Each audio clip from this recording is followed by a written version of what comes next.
Today's guest is Kristen Gentry, whose story collection, Mama Said, is just out. In Mama Said, I'm really honest about the conflict that rests between the mothers and their daughters and the sort of emotional trauma that mothers who suffer from addiction have on their daughters.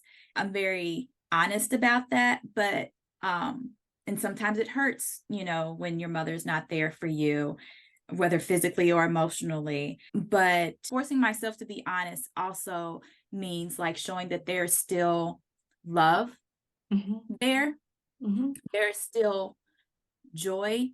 there, and there's still laughter there. Hard times aren't just a long ass gray movie. You know what I mean? There's still joy there and there's still hope there. That's hard, isn't it? I mean, I feel like the truth element is the harder part because um, people are complicated, and it's tempting to put, you know, mothers into a certain category, the good mother, the bad mother. And the Yes. truth is, both of those things are happening, and along with other things as well. And it's harder to write that, I believe, and Yes. maybe even harder to receive it. And yet the truth of it is what matters. I think that reality, when I think about the writing that moves me, a lot of it is language and voice, which you have all over the place. But Thank you. another thing is that I feel like the best writing often illuminates either some situation, event, or place, or whatever that most of us don't want to see, or that perhaps we do see but we don't accurately see. And so I wondered if you would talk about how Mama Said, how what it illuminates, that you think people don't or didn't accurately see before reading these stories. There's the stereotype of the addict movie or something like that and everything. Like I said, it's just all heavy, relentlessly, relentlessly so. The book illuminates that again, that it's just not all of that. People are still people and people are funny.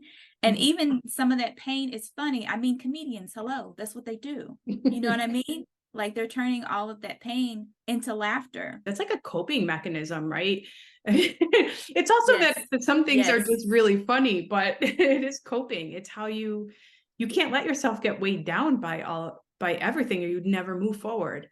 Right. Right. And I think that seeking that levity Mhm, is a way to cope that I see the characters doing, mhm. joking amongst themselves, the family surrounding the addicts, sort of not really wanting to deal with the truth of the matter and just sort of losing themselves to the levity rather than addressing the elephant in the room, so to speak. Right, right. Because also that elephant could swallow you whole, or it might feel like it might swallow you whole. Mhm.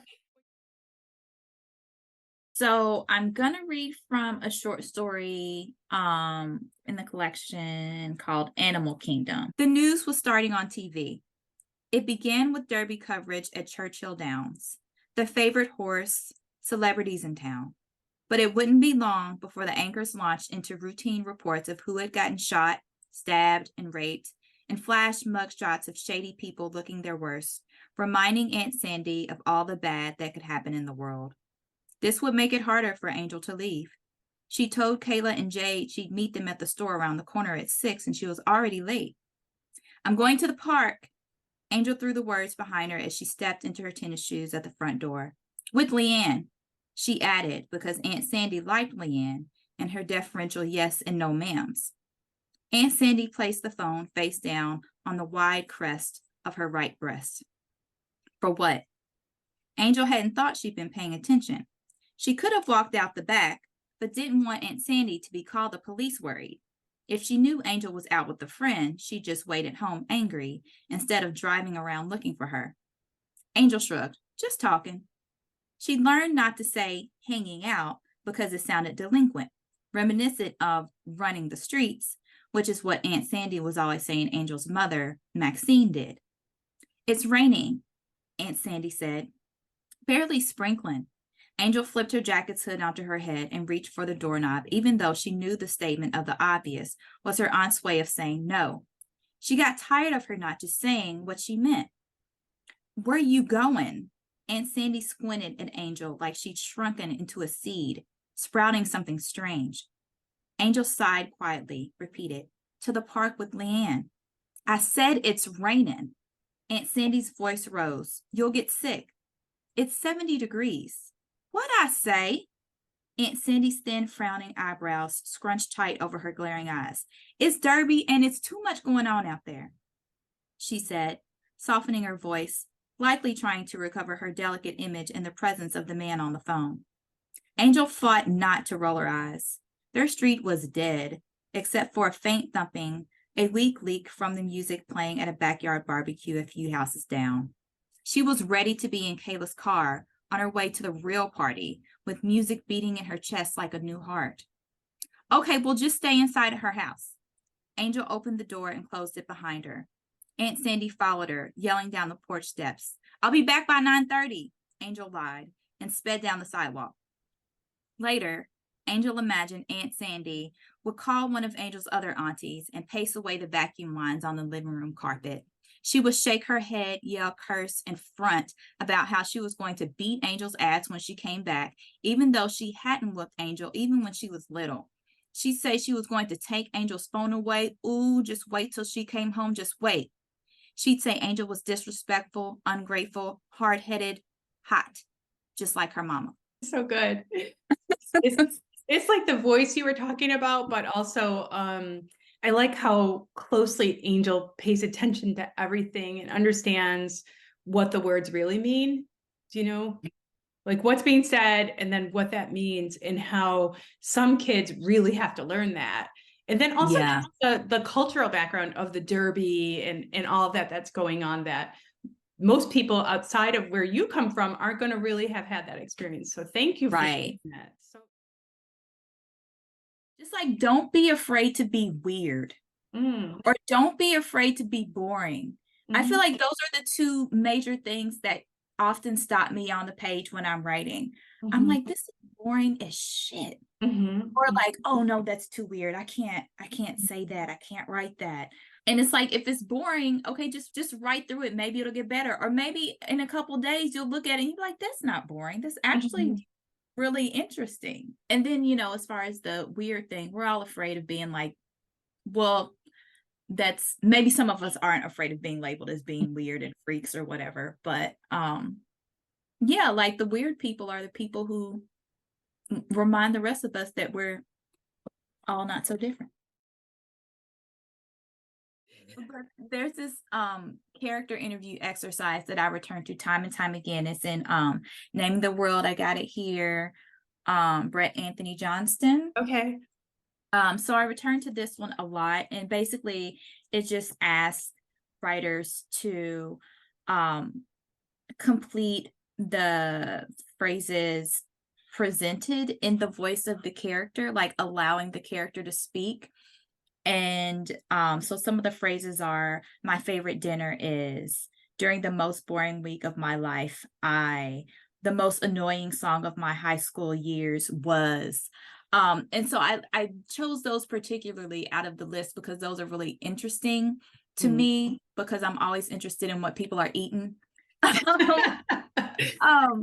And I think that like there could be something interesting to be said about like an annoying song. Why is it annoying? When was the song written? What were you going through? Was that, you know, poking at some hurts that you didn't want to address? It's usually effective for me if there's a character that's feeling evasive. Whatever I produce for those exercises usually is outside of the story, but it ends up informing the story. And so it allows me to break free of whatever constraints that I've created for myself in the draft. And I don't have to worry about like, oh, well, in this scene, they're at the cafe and she's just told her boyfriend that she doesn't want to be with, you know, I don't have to get into all of that. I can just put that aside for the moment and step out of the story. Yeah, I like that. I was sitting there writing notes. My favorite dinner, because sometimes I think it can be overwhelming to think about a character, but this is like a sideways way in particular, that like song that irritated you.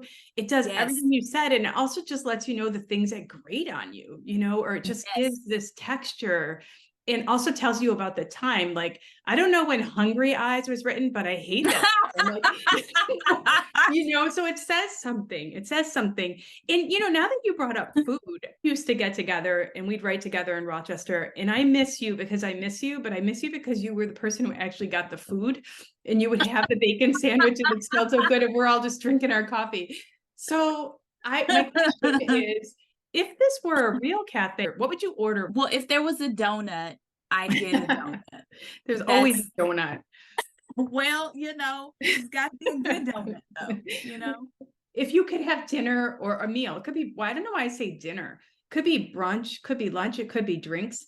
With any writer, who would it be? I guess it'd be Disha Filial because like I am in awe of her and Mhm. everything she's able to accomplish and the way that she just skyrocketed with the collection. I mean, I just find it amazing. And I'm like, like, what did you do? Like, how Right, did you right. do it? You know what I mean? I like brunch, so we'll go with brunch, right? Because I Okay. could still get a donut in You can brunch. still get a donut and move on to the bacon. You know what I mean? Like, that's a transitional meal. Everything's allowed.